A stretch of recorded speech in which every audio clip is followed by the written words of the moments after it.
આંતરરાષ્ટ્રીય હિન્દુ પરિષદના રાષ્ટ્રીય અધ્યક્ષ પ્રવીણભાઈ તોગડિયાએ લીધી ડીસાની મુલાકાતે કાર્યકર્તાઓના નિવાસસ્થાને પધારતા કરાયું ભવ્ય સ્વાગત સાથે સન્માન।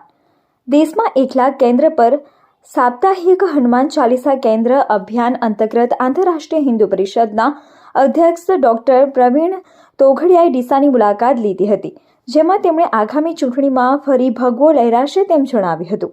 આંતરરાષ્ટ્રીય હિન્દુ પરિષદ, રાષ્ટ્રીય બજરંગ દળ, ઓજસ્વીની અને રાષ્ટ્રીય મહિલા પરિષદ દ્વારા દેશમાં સાપ્તાહિક હનુમાન ચાલીસા પાઠ અભિયાનની શરૂઆત કરવામાં આવી છે અને તેના માટે દેશમાં 1 લાખ જેટલા કેન્દ્ર શરૂ કરી હનુમાન ચાલીસાના પાઠ કરવામાં આવી રહ્યા છે। ત્યારે આંતરરાષ્ટ્રીય હિન્દુ પરિષદના રાષ્ટ્રીય અધ્યક્ષ ડોક્ટર પ્રવીણ તોગડિયાએ આજે ડીસાની મુલાકાતે આવ્યા હતા। તેમના સ્વાગત માટે અલગ અલગ હિન્દુ સંગઠનના આગેવાનોએ ફૂલહાર, પુષ્પગુચ્છ આપી તેમનું સ્વાગત કરવામાં આવ્યું હતું। ત્યારબાદ હિન્દુ ધર્મશાળા ખાતે બેઠક યોજાઈ હતી। આ અંગે ડોક્ટર પ્રવીણ તોગડિયાએ જણાવ્યું હતું કે દેશમાં 1 લાખ જગ્યાએ સાપ્તાહિક હનુમાન ચાલીસા પાઠ કેન્દ્ર શરૂ કરાયા છે। ડીસામાં પણ 54 જગ્યાએ હનુમાન ચાલીસાના પાઠ થઈ રહ્યા છે। જે રીતે ગામના વિકાસ માટે ટીડીઓ અને ડીડીઓ હોય છે, તે રીતે હિન્દુત્વના વિકાસ માટે હનુમાન ચાલીસા પાઠ કેન્દ્ર ડેવલપમેન્ટ ઓફિસર હશે, જે ગરીબોને અનાજ આપશે, બાળકોનું ટેલેન્ટ વધારશે, શિક્ષણમાં મદદ કરશે અને રોજગારી માટે પણ મદદ કરશે। આ સિવાય તેમણે આગામી ચૂંટણી સંદર્ભે જણાવ્યું હતું કે દેશમાં હિન્દુત્વ ही જીતેગા ભગવો જ લહેરાશે।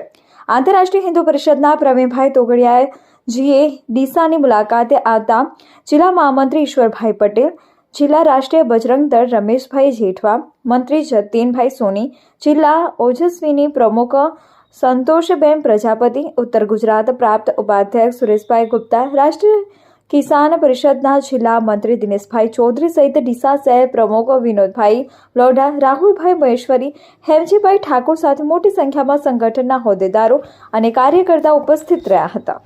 હિન્દુત્વની સરકાર છે, શું કહેશો? અમે ભારતમાં 1 લાખ જગ્યાએ સાપ્તાહિક હનુમાન ચાલીસા શરૂ કરવાનું અભિયાન શરૂ કર્યું છે। ડીસામાં કેટલા થાય છે? 56।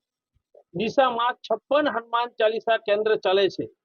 જે રીતે વિકાસ કરવા માટે ડીડીઓ ડિસ્ટ્રિક્ટ ડેવલપમેન્ટ ઓફિસર હોય, ટીડીઓ તાલુકા ડેવલપમેન્ટ ઓફિસર, એમ હિન્દુઓના વિકાસ કરવા માટે એચડીઓ હનુમાન ચાલીસા કેન્દ્ર ડેવલપમેન્ટ ઓફિસર એક ગરીબોને અનાજ આપશે, ડોક્ટર આપશે, એડવોકેટ આપશે, બાળકોની ટેલેન્ટ વધારશે, રોજગારમાં મદદ કરશે।